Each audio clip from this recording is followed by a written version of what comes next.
Bonjour à tous, alors on va corriger les deux exercices qui étaient à faire pour aujourd'hui. Pour une fois, je vais les corriger directement à l'ordinateur pour deux raisons. De un, parce qu'il semblerait que ce sera plus facile pour vous, parce qu'en fait la feuille, il semblerait que des fois on a du mal à lire.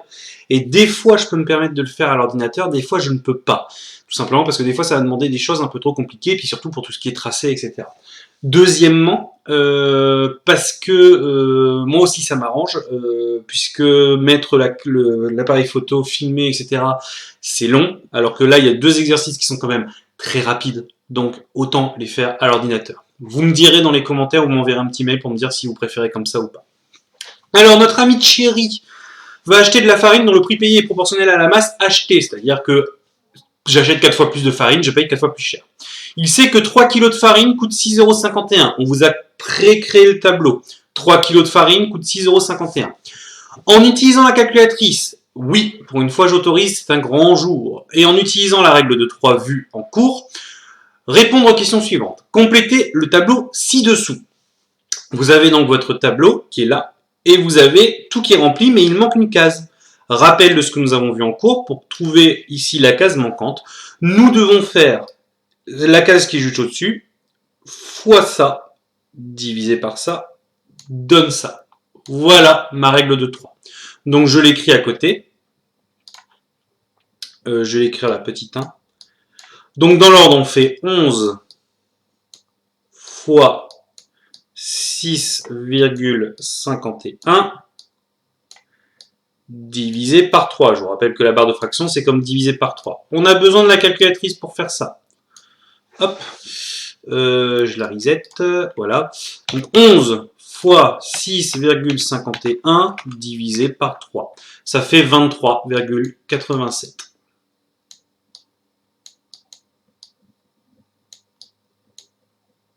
euros. On n'oublie pas de remplir ici. Et puis c'est pas parce qu'on vous demande pas une question qu'il ne faut pas faire une petite phrase réponse. Hop. Pour 11 kg de farine, Thierry va payer 23,87 €. Très bien. Question 2. Cette fois, on vous demande de créer un tableau et utiliser la règle de 3 pour trouver combien de kilos de farine Thierry peut acheter avec 36,89 €. Alors on y va. On fait un tableau. Je vous rappelle que le tableau, normalement, vous l'avez fait au crayon à papier, les bordures. Hop. Ici, on va mettre masse de farine. Oula, j'ai ma barre d'espace qui est en grève. Masse de farine en kilos. Et ici, prix en euros.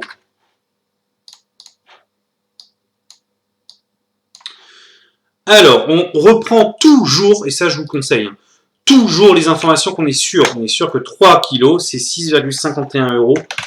Et nous, on veut savoir si on a 36,89 €, combien ça fait. Voilà, je vous conseille toujours de prendre ça. Ne prenez pas ça, parce qu'on ne sait jamais, vous pourriez avoir fait une erreur. D'accord Je peux pas, non, je peux pas.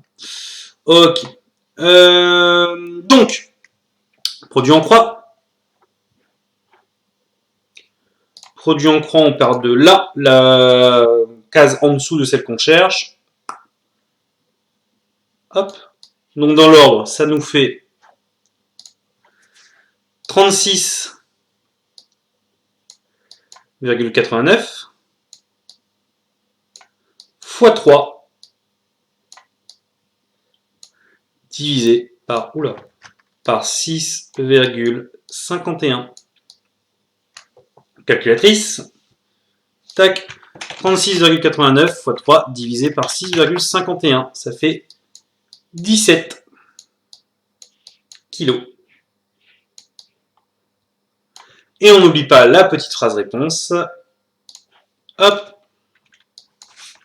Avec 36,89 €, Thierry, évidemment mon clavier a du mal, pourra acheter 17 kilos de farine. Ok. Donc ça c'était pour l'exercice 1, facile. Exercice 2, alors je vais fermer celui-là. Hop, non, je retourne sur l'exercice 2. Pour fabriquer 6 litres de jus de pomme, on utilise 10 kg de pommes. Recopie et complète le tableau. Comme d'habitude, vous savez que j'ai triché. Hein. Hop, voilà, moi, il est déjà recopié. On recopie et complète le tableau, sachant que la quantité de jus de pomme est proportionnelle à la masse de pommes utilisée. C'est-à-dire que si j'utilise 5 fois plus de pommes, j'aurai 5 fois plus de jus de pomme. Alors, le tableau, il est déjà préconstruit. On vous donne en plus les étiquettes. Donc, il ne reste plus qu'à mettre. Pour 10 kg de pommes, j'ai 6 litres de jus de pomme. Ils n'ont pas mis le 6. Hop. Et on fait le calcul. Donc, moi, je veux cette case-là. Donc, hop, je fais comme ça. 7 x 6, 42. Alors, je vais écrire à côté hein, pour ceux qui ont besoin. 7 x 6 divisé par 10. On met toujours ces calculs à côté, c'est mieux. 7 x 6, 42. 42 divisé par 10, 4,2 litres. Donc là, j'ai 4,2 litres. On va faire une petite phrase réponse quand même. Avec 7 kg de pommes.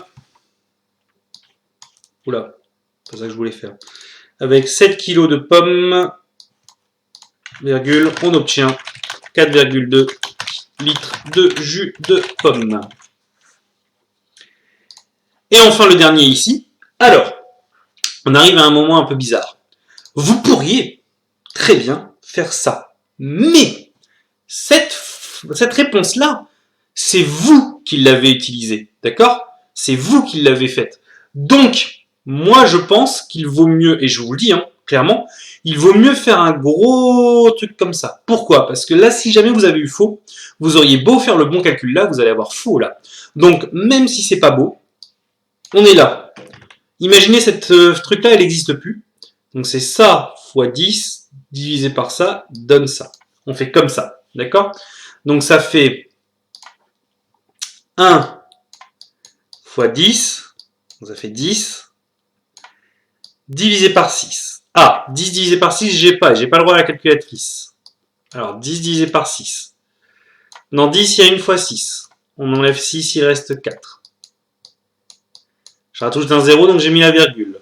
6 fois 6, 36. Il reste 4. Ah bah, c'est déjà infini. Ça va faire 6, 6, 6, etc. Donc, je vais arrondir, je sais pas, c'est pas écrit à quoi on doit arrondir. Je vais arrondir moi à 2 chiffres après la virgule. Si vous n'avez pas fait 2 chiffres après la virgule, c'est pas grave. Mais attention, 2 chiffres après la virgule, c'est là. Et donc, je dois regarder le chiffre qui est derrière si je veux faire un arrondi. Derrière, c'est un 6. C'est au-dessus de 4. Donc, c'est 5, 6, 7, 8 ou 9. Donc, on arrondit au-dessus. Ça fait 1,67. Rappelez-vous des arrondis. Si c'est 0, 1, 2, 3, 4 derrière, on ne bouge pas. Si c'est 5, 6, 7, 8, 9, on augmente. Donc ça fait ça, kilos, puisque là c'est des kilos. Ouh là là là là là, ma souris. J'ai du mal. Et on n'oublie pas la phrase réponse.